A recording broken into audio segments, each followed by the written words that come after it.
tout le monde, c'est Nadia. Aujourd'hui je vous retrouve dans une nouvelle vidéo qui va être ma vidéo un petit peu bilan de mon Erasmus. Vous raconter un petit peu ce que c'est Erasmus, pourquoi j'ai fait Erasmus, pourquoi je vous conseille fortement de faire Erasmus. Mais bon, ça faut regarder la vidéo pour le savoir.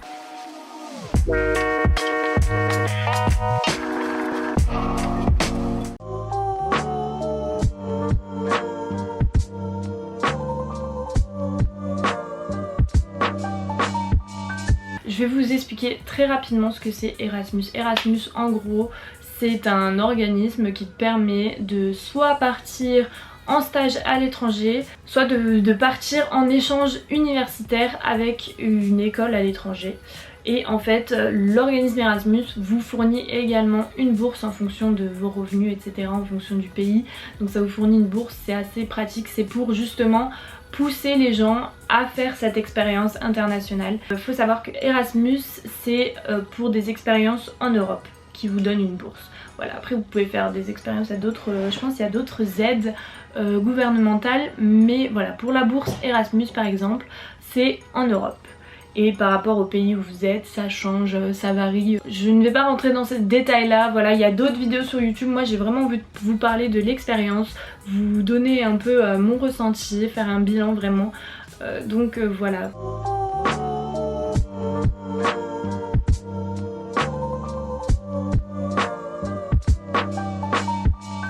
Donc au niveau du budget Erasmus, comme je vous ai dit tout à l'heure, donc vous avez une bourse Erasmus. Je crois que c'est juste par rapport au pays où vous allez et si vous êtes en stage ou en école. Donc voilà, vous avez la bourse Erasmus déjà et le budget par exemple en Espagne, donc il n'y a pas les aides au logement comme en France par exemple, hein. Donc les loyers ça tourne autour de... Si vous voulez une bonne chambre, ça tourne autour de 400 €, 500 €. Donc c'est un budget, si vous n'êtes pas payé, souvent les stages en Espagne sont pas rémunérés, mais moi j'étais rémunérée par exemple. Et par contre j'étais rémunérée au minimum, hein, c'est-à-dire 400 €, donc ça me payait le loyer, mais après il faut payer les courses. Quant aux courses par exemple, les prix c'est pas exagéré, hein. C'est un peu pareil qu'en France, un Mercadona, ça va être les prix d'un Leclerc. Et il y a Lidl là-bas, donc si vous voulez Lidl, bah il y a Lidl. Et il y a Aldi, il y a tout, donc il y a des discounters entre guillemets. Donc ça c'est pas énorme, le prix de la vie est pas de ouf. Par exemple dans les bars, alors moi ça m'a choqué quand je suis rentrée en France, c'est super cher en France. Par exemple un Ice Tea, là-bas c'est 1,80, ici c'est 3 €. Donc bon... Voilà, moi ça m'a vraiment choquée, j'étais là mais c'est super cher ici.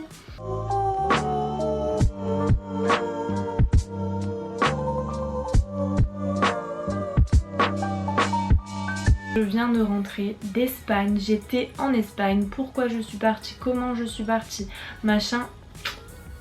Je vais tout vous dire, tout. Pourquoi je suis partie? Alors tout simplement parce que pour mon école il fallait que je fasse une expérience internationale, donc hors de la France. Et du coup j'ai décidé de faire un stage et j'ai trouvé un stage à Barcelone, donc en Espagne. Pourquoi j'ai choisi ce stage? De base je voulais partir en Australie.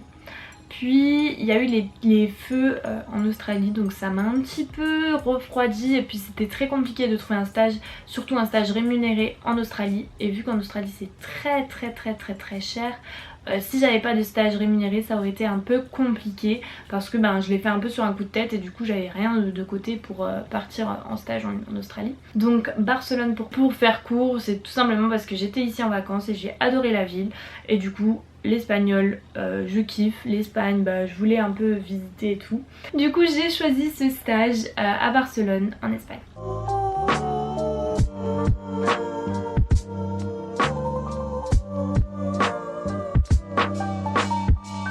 Il faut savoir que je suis partie toute seule, je voulais pas partir avec des gens de mon école malgré que il y a plein, n'importe quoi c'est pas français ça. Bien qu'il y a plein de mes potes qui ont fait une année de césure comme moi en fait, la plupart de mes potes sont partis à Paris. Voilà, j'ai des potes comme Maxime qui sont partis à Paris faire des stages, j'ai plein de potes qui sont restés à Bordeaux ou voilà, mais personne n'est parti en Espagne. Voilà, je suis partie toute seule à Barcelone en Espagne faire mon stage. Voilà, je connaissais vraiment aucune personne de mon école qui partait dans cette ville. Et c'était très intentionnel parce que je ne voulais pas parler français en fait. Je suis partie à l'étranger, c'était pour parler une autre langue.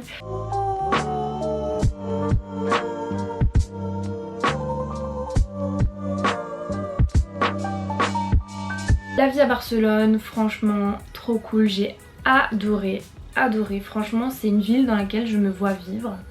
Même si après j'ai visité Valencia et c'est un petit peu plus petit, c'est un petit peu la même ambiance. C'est un peu cosmopolitain comme Barcelone et c'est un petit peu plus petit, plus à taille humaine. Et j'ai vraiment adoré Valencia. Mais ça je vous en reparlerai un petit peu plus tard dans la vidéo.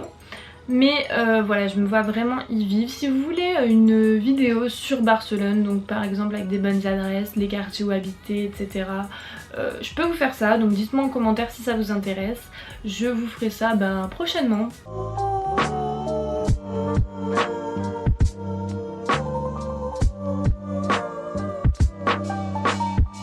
C'est un très gros réseau parce qu'il y a beaucoup de gens qui partent avec Erasmus et donc on en arrive à comment j'ai rencontré des gens sur Barcelone. Voilà, il faut savoir que du coup je suis partie toute seule, je connaissais que mes collègues de travail, donc il y avait un seul gars qui avait mon âge en fait, il y avait un seul gars qui avait mon âge et du coup je traînais un peu avec lui mais il était pas trop dans le délire de sortir, voilà, de boire des coups, enfin voilà tout ça. Donc tout le mois de janvier, il faut savoir que moi j'ai pas fait grand chose en fait, j'étais juste avec mes collègues et j'allais au travail, je voulais un peu m'acclimater à cette nouvelle vie quoi, Barcelone, tout ça.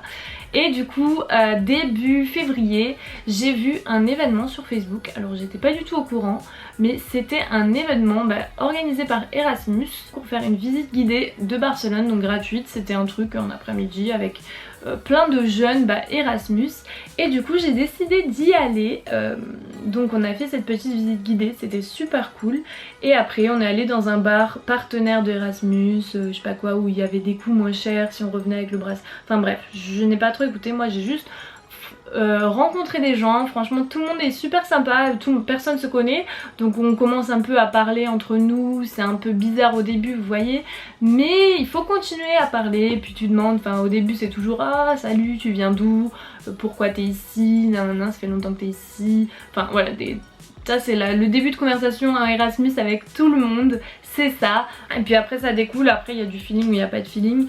Mais donc voilà, nous on a fait ça, après on est allé dans un bar. Donc moi, en fait vous n'êtes pas obligé d'y aller dans le bar, vous faites la visite guidée et ensuite ils vous suggèrent si vous voulez, on va tous dans un bar boire un petit verre, manger des petits trucs et puis voilà, comme ça on peut discuter. Du coup on a fait ça et puis après encore avec un autre groupe on a décidé d'aller sur la plage pour se poser parce que c'est Barcelone, hein, on était en février mais il faisait quand même bon, on était posés sur la plage et du coup on a tous discuté et tout, c'était franchement cool. À savoir que ce premier jour j'ai rencontré beaucoup de gens, beaucoup de nationalités, allemands, portugais, brésiliens, autrichiens, voilà, j'ai rencontré plusieurs nationalités et des français. Voilà, donc ce premier jour on parlait vraiment qu'en anglais, même avec les français en fait on parlait en anglais parce que il y avait d'autres gens autour, donc je voulais pas parler en français et exclure tout le monde, moi c'est archi pas mon délire. Donc voilà, on a parlé en anglais, c'était super cool. Et à l'issue de cette journée on a fait un petit groupe sur Instagram, donc on s'est tous ajoutés sur Instagram et on a fait un groupe et puis on était tous dans le groupe WhatsApp de Erasmus. Ensuite il faut savoir que Erasmus, je sais pas si c'est pour toutes les villes comme ça, mais en tout cas à Barcelone ils ont une application qui s'appelle Erasmus Barcelone et en fait sur cette application il y a en fait, c'est un organisateur Erasmus qui met plein d'événements, il y a plein d'événements, que ce soit des petits voyages, donc par exemple moi j'ai fait le Congost, enfin il y a des petits voyages, faire la Costa Brava, faire Las Falles, c'est plein de petites fêtes, des petits endroits, des petits week-ends, aller au ski à Andorre, enfin il y a plein de petits trucs organisés comme ça pour pas très cher et donc avec plein de gens d'Erasmus. Ou sinon il y a les soirées où il y a les meetings Erasmus, ils appellent ça en fait, c'est des meetings où il y a plein de gens d'Erasmus qui viennent et tu peux aller boire un coup et rencontrer plein de gens et c'est super cool. Le premier jour on avait parlé avec plein de gens mais il n'y avait pas vraiment de grosses affinités, hein. C'était voilà, on verra. Puis après il y avait des gens qui proposaient des choses du coup sur notre groupe Instagram, donc ça a créé un peu des liens, tout ça. Et la semaine d'après, donc le samedi d'après, j'ai décidé d'aller à une visite, c'était pas cher du tout, je ne sais plus, mais c'était une visite avec un grand panorama sur Barcelone et c'était super sympa. Et là-bas j'ai re-rencontré un garçon que j'avais rencontré la semaine d'avant et du coup il parlait déjà avec d'autres gens et je me suis incrustée dans ce groupe et c'est de là que notre petit groupe a commencé à se former. Ce soir-là, après la visite, après tout, tout le monde est venu à mon appartement. Cette fille parlait déjà avec d'autres filles, donc elle les a invitées, elle m'a demandé si c'était bon de les inviter. J'ai dit bah oui écoute, moi je voulais rencontrer des gens, donc elle les a invités. Puis ensuite il y a des autres personnes qu'on avait rencontrées le premier jour qui étaient aussi en contact. Je sais pas en fait de où sont sortis tous ces gens, mais il y a plein de gens qui sont arrivés chez moi, on a mangé chez moi et puis on a fait une petite soirée. Voilà, c'était pas énorme parce que moi le lendemain il fallait que je me lève, donc on n'a pas fait trop tard, je crois qu'ils sont restés jusqu'à 2h ou quoi. Et donc on s'est échangé un peu les numéros, tout ça. Et de là, notre groupe s'est créé un petit peu. Et puis on avait un peu notre groupe à nous qui se voyait très régulièrement. Donc on faisait beaucoup de soirées ensemble. On allait souvent dans l'appart d'un de nos potes en fait. Et c'était franchement super cool. Après j'ai vu plein d'autres gens que j'avais rencontrés qui se sont créés leur propre groupe entre eux. Et voilà, en fait c'est comme ça Erasmus, c'est vous créez votre groupe, voilà, avec qui vous vous entendez le mieux. Et puis franchement c'est des superbes rencontres que j'ai fait, moi je regrette pas du tout. On a eu un super groupe et ouais, on a commencé à faire plein de choses ensemble, pas que sortir, à s'organiser des voyages. Moi il faut savoir que dans mon groupe il y avait 0 français. Donc vraiment mon groupe de base il y avait 0 français. Il y avait allemand, finlandais, polonais, brésilien, moldave, belge, mais pas belge français. Du coup elle parlait un peu français mais scolaire quoi. Et ouais, donc c'était très hétéroclite et c'était vraiment cool. Du coup ça m'a forcé à devoir parler en anglais. Donc on parlait en anglais, tous ensemble on parlait en anglais. Et certains parlaient en espagnol parce que certains étaient meilleurs en espagnol. Mais enfin, quand on parlait tous ensemble on parlait en anglais. Et c'était vraiment trop bien. Ça m'a fait de super rencontres, vraiment de superbes rencontres. Et j'ai grave apprécié, c'était vraiment cool. Mon espagnol il allait pas s'améliorer comme ça, même si avec certains de mes potes qui parlaient très bien espagnol, on essayait un peu de parler en espagnol des fois. Mais vraiment ça s'améliorait quand on allait dans les bars, qu'on parlait avec les gens.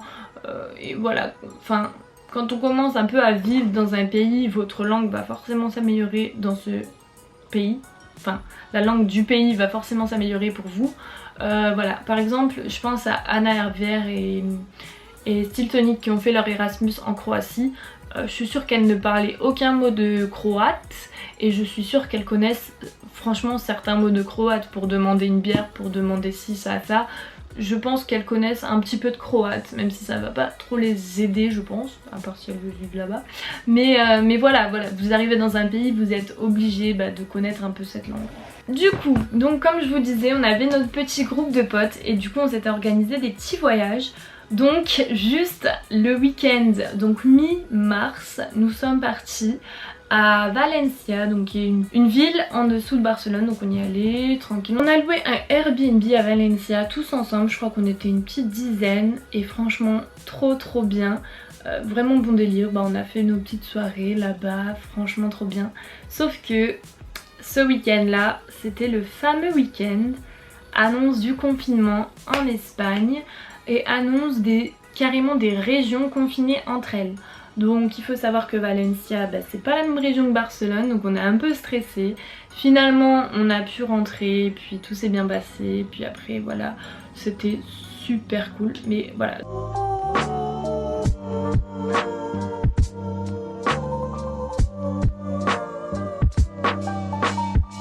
Personnellement j'étais confinée avec des amis à moi, du coup c'était cool, on s'est beaucoup rapproché avec ses amis. Il y a eu beaucoup de clash aussi bien évidemment parce que quand t'es H24 avec quelqu'un c'est pas comme si tu le vois juste tous les jours et tu rentres chez toi le soir.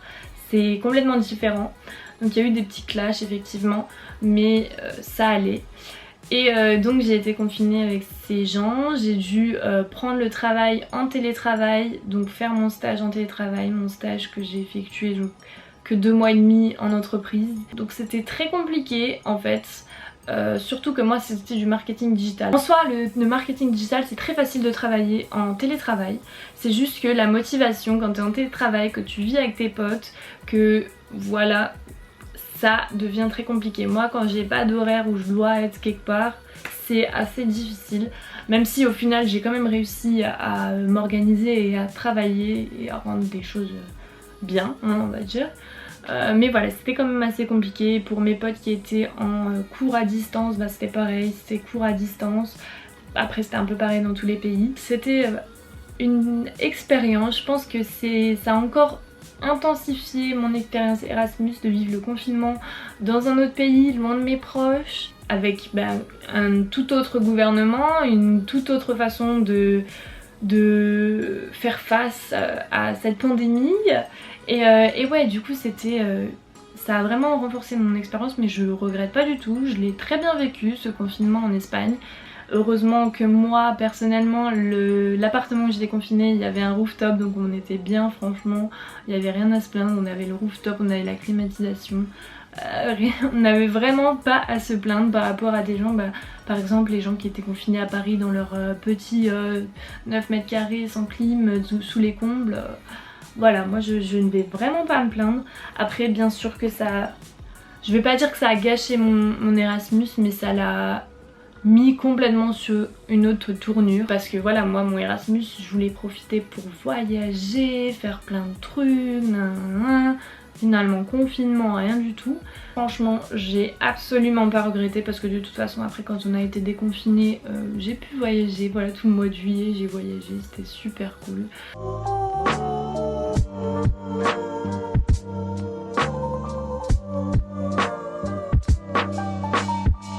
Si c'est votre première expérience, par exemple votre première expérience pour vivre seul, moi je vous le conseille fortement. Franchement Erasmus, moi c'est quelque chose que je conseillerais à n'importe qui. Faites-le, même si c'est pas Erasmus, juste partir vivre à l'étranger pendant une certaine période de temps, genre par exemple 3 mois, ça suffit déjà. Je vous le conseille fortement, fortement, fortement. C'est vraiment une des meilleures expériences de ma vie je pense, malgré le confinement et malgré tous les problèmes qu'on a pu voir. Moi je suis arrivée à Barcelone, j'avais pas de logement. Enfin bon, c'est une autre histoire. Je vous invite à aller voir mon autre vidéo sur ça, sur toutes mes galères que j'ai eues à Barcelone. Et du coup ça n'a pas arrêté avec le confinement, hein. Si vous vous posez la question, est-ce que je vais en Erasmus, est-ce que je fais si vous n'avez pas les moyens entre guillemets, je vous conseille quand même de le faire. Même si ça vous met un peu dans la merde niveau financier. Moi je me suis toujours dit, c'est pareil pour les voyages, si je perds de l'argent dans des voyages ou dans des expériences comme ça, c'est pas très grave, parce que on n'a qu'une vie et voilà, l'argent ça vient, ça part. Si ça part dans une expérience comme ça, moi je vous le conseille vivement. Vraiment, si on devait me poser la question, je dirais 1000 fois oui, faites-le. C'est la meilleure expérience de ma vie. Ça m'a permis de rencontrer des personnes incroyables, ça m'a permis voilà, vraiment de grandir, de vivre seule, me débrouiller dans un autre pays avec une autre langue. Ça m'a permis de vraiment connaître beaucoup plus de choses par rapport à moi-même, de savoir comment je réagis par rapport à d'autres nationalités, d'autres cultures, comment je gère les conflits. Ça m'a énormément appris. J'ai vraiment kiffé cette expérience, vraiment incroyable, et je vous la recommande à 1000%. Voilà, si vous voulez partir, partez, vraiment n'hésitez pas. Si vous avez le choix, vraiment faites-le, je vous le conseille. Même si ça, moi par exemple, je suis en année de césure, donc ça me fait perdre entre guillemets 1 an sur mes études, mais je regrette pas du tout. Voilà, donc je pense que j'ai tout dit, je vous ai un peu fait un bilan, c'est vraiment un bilan de mon Erasmus. C'est voilà, vous dire comment ça s'est passé. En règle générale, ça a été vraiment une superbe expérience. Même si il y a eu quelques galères, même si il y a eu quelques couteaux dans le dos, voilà, vous faites des potes, mais des fois c'est pas vraiment des potes. Enfin, ça c'est comme dans la vie de tous les jours, hein. C'est pas tout beau tout rose, c'est pas le paradis, bien sûr que non.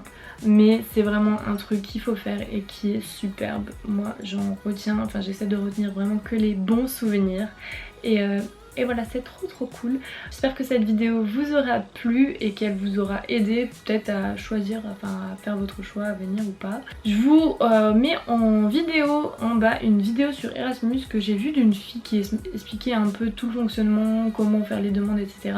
Moi c'était vraiment pas le type de vidéo que j'avais envie de faire, c'est pour ça que je l'ai pas fait. Mais je vous mets ça en barre d'infos, comme ça vous pouvez voir si ça vous intéresse.